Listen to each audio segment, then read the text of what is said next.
Conan O'Brien and I are old friends. We used to be roommates. Yeah, which is and incredible. When I did his show, I'm like name dropping like crazy. No, this is great. Odenkirk told me it was his favorite thing that I would do this.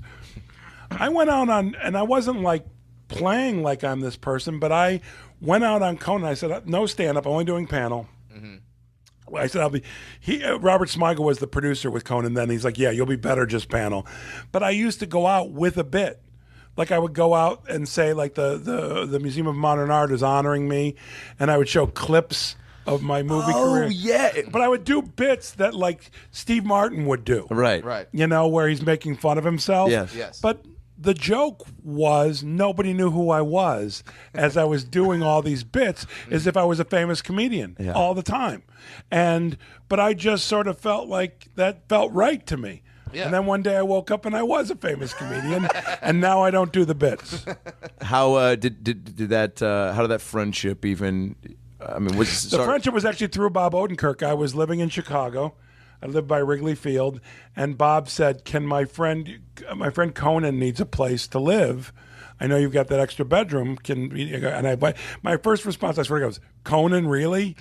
And he said, yeah, Conan. And then Conan moved in, and Conan was a delight, and he was the funniest person. At that point, the only other person that I can put in the same, well, there's three like outrageously funny people that are just so funny. Conan, Mitch Hurwitz, who created Arrested Development, is crazy funny, and Amy Sedaris. These are people that are just, and by the way, I know a lot of funny people that I really respect, so I'm sorry if I'm insulting them, but these are the ones that come to mind as like being like, are you kidding me? Yeah. Right. Funny, like, it's unbelievable. So anyhow, Sedaris, even in her little cameo in Chef, was incredible. Oh yeah, she was great. She was in I Want Someone to Eat Cheese With. Yeah. She's ridiculous, and she's, by the way, the stuff she does in Chef and the stuff she did in my movie, and that doesn't hold a candle to how funny she is. Yeah, she's crazy funny, and she makes a killer brown Annie.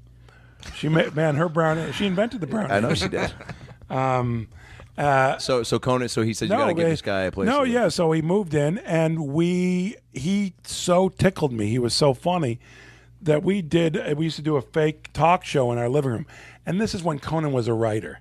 He'd written on not necessarily the news and The Simpsons, and he just got a job on SNL, and they were on strike, and so he was not a performer. Yeah. And I never would have thought he's going to be this talk show host. And we do this one, and I was his only two guests. Jeff Garlin, who was a Weisenheimer, would ask him. He was George Takei, by the way, at all times. It was called Wild Blue Yonder. And the other guest was Adam West, which is the only impression I do is Adam West. So Adam. Yeah. And so I was either Adam West or myself. And Adam West with George Takei, they would both really talk about not getting any residuals from the 60s, which no one did. And then I would come out and I would only ask him about residuals. And then the day Conan moved out as George Takei on Wobbly, he killed himself. He put a gun in his mouth. It was really funny. What, was this a film you guys kind of did, or like, did you film this? Am I good? Yeah. Oh, okay, just making sure. Maybe. No, we didn't film it. We just did it for the fun. I'm fine, by the way, time-wise. I don't care how many more minutes. Well, I'm good. 15 or so? No, I thought she was signaling me, and she wasn't, and we don't have a signal. Okay, great. That's how confusing it was. Am I supposed to? I was looking for It's like, do me a favor and sit there when it hits the 3-hour mark. I can't go more than 3 hours. Be sure and do a soft shoe. They won't understand. They'll go, why is his assistant doing a soft shoe? For the 3-hour mark. Yeah.